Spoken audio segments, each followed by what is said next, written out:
నమస్తే. Welcome to Prajanadi. ఇక ఇవాళ కూడా వార్తల్లో వచ్చినటువంటి విశేషాలను కూడా తెలుసుకునే ప్రయత్నం చేద్దాం. ముందుగా ఆంధ్రజ్యోతిలో వచ్చినటువంటి కథనాన్ని చూసే ప్రయత్నం చేద్దాం.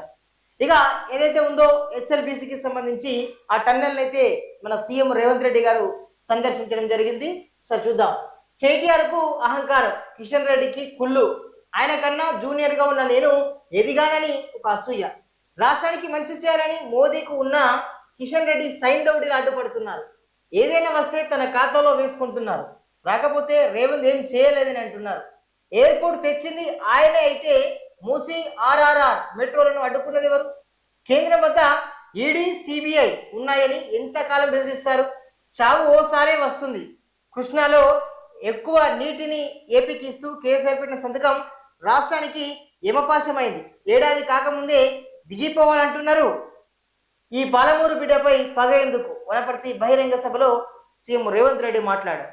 ఇంద్రమ్మ మైనారిటీ మహిళా శక్తి, రేవంత్ అన్న భరోసా పథకాలు ప్రారంభం, కృష్ణా జలాల అక్రమ వినియోగంపై ఏపీ మీద ఫిర్యాదుకు సిద్ధం. నేడు ఢిల్లీకి సీఎం జలశక్తి మంత్రితో భేటీ అయినటువంటి విషయాలైతే మనం చూస్తా ఉన్నాం. మొత్తానికి ఈ టన్నెల్ గురించి, ఏదైతే ఎస్ఎల్బిసికి సంబంధించినటువంటి టన్నెల్ గురించి సీఎం రేవంత్ రెడ్డి గారు సందర్శించడం జరిగింది. ఆ యొక్క మామూలుగా చూసి అసలు సంఘటన గురించి ఏంది అనేది కూడా చెప్పడం జరిగింది. ఒక రకమైనటువంటి బుల్లెట్ పాయింట్స్ అంటే మామూలుగా రేవంత్ రెడ్డి గారు మాట్లాడడం జరిగింది. ఎందుకంటే కేటీఆర్కు అహంకారం ఉన్నది, కిషన్ రెడ్డికి కుళ్ళు ఉన్నది. ఎందుకంటే నేను తక్కువ టైంలో అంటే గ్రౌండ్ లెవెల్లో నుంచి కష్టపడి తక్కువ టైంలో నేను ఒక రాష్ట్రానికి సీఎం కావడం, అదేవిధంగా ఒక పార్టీకి ఆ తరుణంలో అంటే గతంలో కూడా ఏఐసిసి జిల్లా అంటే రాష్ట్ర అధ్యక్షునిగా పనిచేస్తున్నటువంటి నా యొక్క ఎదుగుదలను ఓరగలేకనే ఇటు ఎత్తు అయితే వంపు, వంపు అయితే ఎత్తు అన్నట్టు ఒక రకంగా అవాకులు చవాకులు చేస్తున్నారని ఇటు కిషన్ రెడ్డి పైన సీఎం రేవంత్ రెడ్డి గారు ఫైర్ అవ్వడం జరుగుతుంది. ఒక రకమైనటువంటి సెటైర్లు వేయడం జరుగుతుంది. సో ఏదేమైనా కూడా అంటే కష్టపడ్డ వ్యక్తులకు ఏదో ఒక సందర్భంలో కూడా తప్పకుండా ఫలితాలు వస్తాయి. కానీ అంటే సీఎం రేవంత్ రెడ్డి గారు ప్రతి ఒక్క పని ఓకే తప్పకుండా మంచి పకడ్బందీగానే పని చేస్తున్నాడు.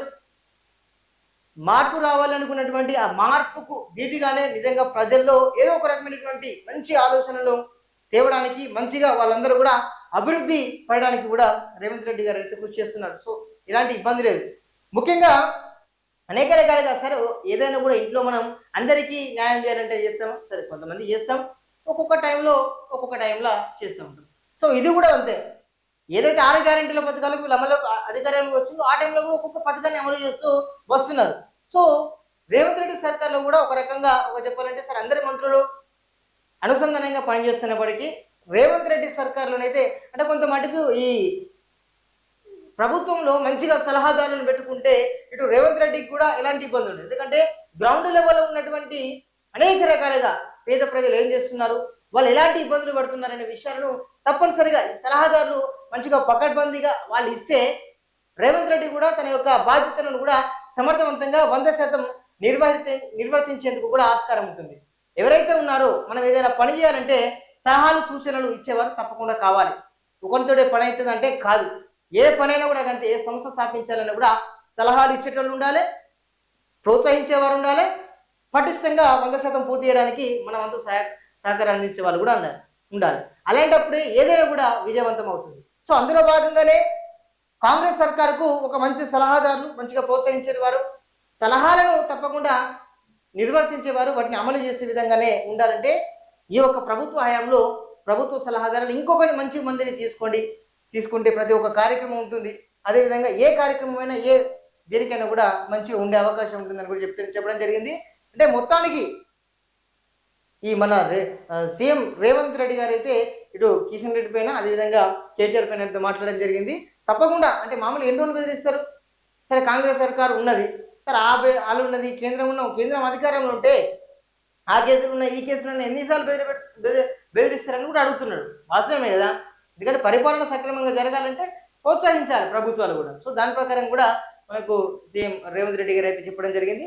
బీఆర్ఎస్ వల్లే కూడా టన్నెల్ ప్రమాదం అని కూడా ఒకసారి ఆరోపిస్తున్న పరిస్థితి అయితే కనబడుతుంది. అబుదాబిలో హరీష్ రావు అయితే జల్సాలు చేస్తున్నట్లుగా అయితే మనకు అర్థమవుతుంది. ఇక మొత్తానికి ఇంకా టన్నెల్లోనైతే సహాయక చర్యలు కొనసాగుతున్నాయని చెప్తున్నారు. 7 మీటర్ల దగ్గర కూడా ఇంకా కానరాని జాడ నేడు కొలిక్కి వచ్చే అవకాశం ఉందని కూడా చెప్తున్నారు. సో ఏది ఏమైనా కూడా తప్పకుండా కష్టపడితే ఫలితం అనేది వస్తుంది.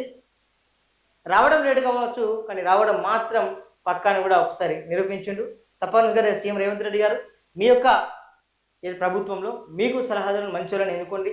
గ్రౌండ్ లెవెల్లో కూడా ఇంటెలిజెన్స్, అదేవిధంగా ఇతర శాఖల సమన్వయంతో మీరు పని చేయండి. తప్పకుండా సక్సెస్ అవుతారనే ఉద్దేశంతో మనమైతే చెప్పడం జరుగుతుంది. సో ఇది కంటెంట్. మరింత మంచి కంటెంట్తో మళ్ళీ కలుసుకుందాం. అంతవరకు సెలవు. నమస్తే. చూస్తూనే ఉండండి ప్రజానాడి.